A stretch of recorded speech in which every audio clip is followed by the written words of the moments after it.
Hello everyone, welcome to another video of IELTS reading by Go Inter Academy. We are almost done with our course, and in this video we will look at how to answer the matching researchers question type, where you will be given a list of researchers and a series of findings or claims. And your job here is to match each claim with the correct researcher or researchers based on what you read in the passage. So the instructions tells us here to select the same letter multiple times if it fits. So without further ado, let's start with the first question. Question 1. Short-term noise can momentarily disrupt focus on problem-solving tasks. First, let's identify keywords. We have short-term noise, momentarily disrupt, and problem-solving tasks. Now, from the passage in paragraph A, we remember a study by Glass and Singer, 1972, where it says, Glass and Singer, 1972, conducted a study in which participants were exposed to a sudden burst of loud noise while completing cognitive tasks.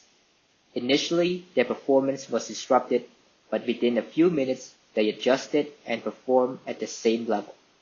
Now, let's link that to our statement. The phrase initially disrupted directly matches momentarily disrupt. Cognitive tasks include problem solving, which is what the statement is about. So that tells us that A, Glass and Singer, is the correct answer for the first question, because their study clearly supports the idea that short-term noise disrupts cognitive tasks temporarily. Now we go to the next one. Question 2. Prolonged exposure to noise can have lasting cognitive effect even after a year later. So let's pick out the key ideas in this sentence. 1, we have prolonged exposure to noise. We also have lasting cognitive effects as a second key idea, and effects that persist even after a year. Now, we went through this passage in a previous video, so let's think back to paragraph E, which discussed a study by Cohen, 1980, which the paragraph says, Cohen, 1980, investigated children who attended schools near Boston Airport. The study found that these children had higher blood pressure and difficulty maintaining attention. A follow-up study showed that these children continued to struggle with distraction and reduced focus a year after moving to quieter classrooms. So this is a direct match.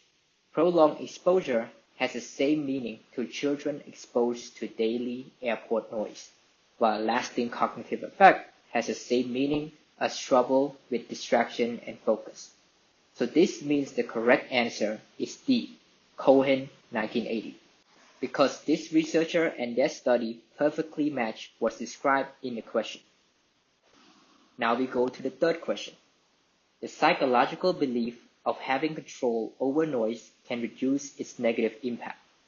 So let's highlight the core ideas of this question. We have belief of having control.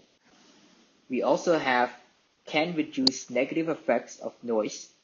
And now we're going to look for a study that doesn't just mention the effect of noise, but also focuses on how perceived control over it can change the outcome. Now let's look at paragraph F, which describes an experiment by Glass and Singer. Glass and Singer, 1972, demonstrated that the participants who were given the option to stop the noise, even if they never actually use it, performed better on cognitive tasks than those who lacked this control. This suggests that a psychological perception of control can mitigate some of the detrimental effects of noise exposure. That's exactly what the question is asking. The participant didn't actually stop the noise. They just knew they could, and that belief alone helped improve their performance. This matches the phrase psychological belief of having control. So A, Glass and Singer, is the correct answer again for question 3. Moving on to the fourth question. High frequency noise leads to greater errors than lower frequency noise. Now, pay close attention to the specific focus of this question.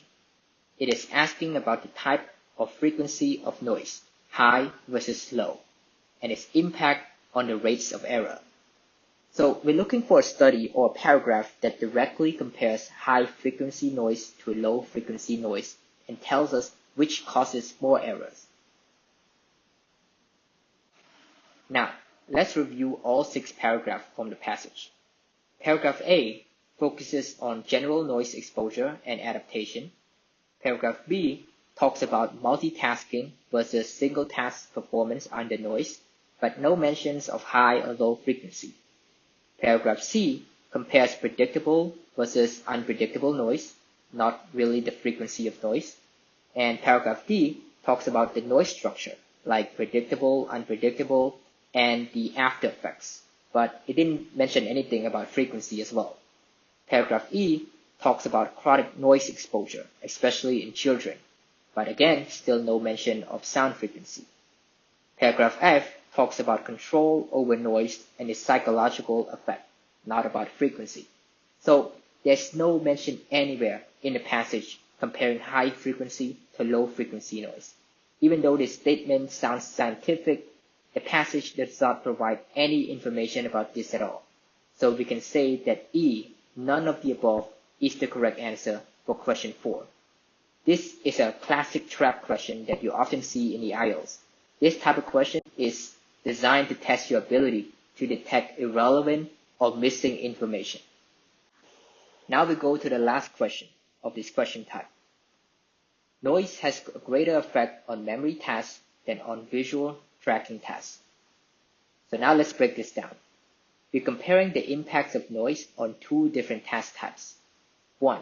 Memory-based tasks. 2. Visual tracking tasks. We need to find which researcher or study made this specific comparison.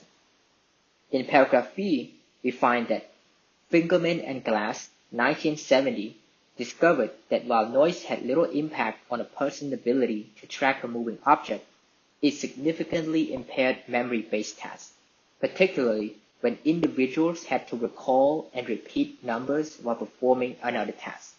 That's a direct and clear comparison.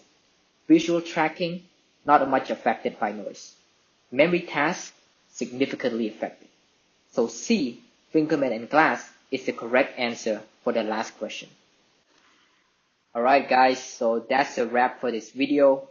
When dealing with this question type, don't go by memory. Don't assume you know the answer just because you've seen the name. Go back to the passage and find where that person was mentioned. Attention to the detail is important here. That's it for the video. I'll see you in the next one.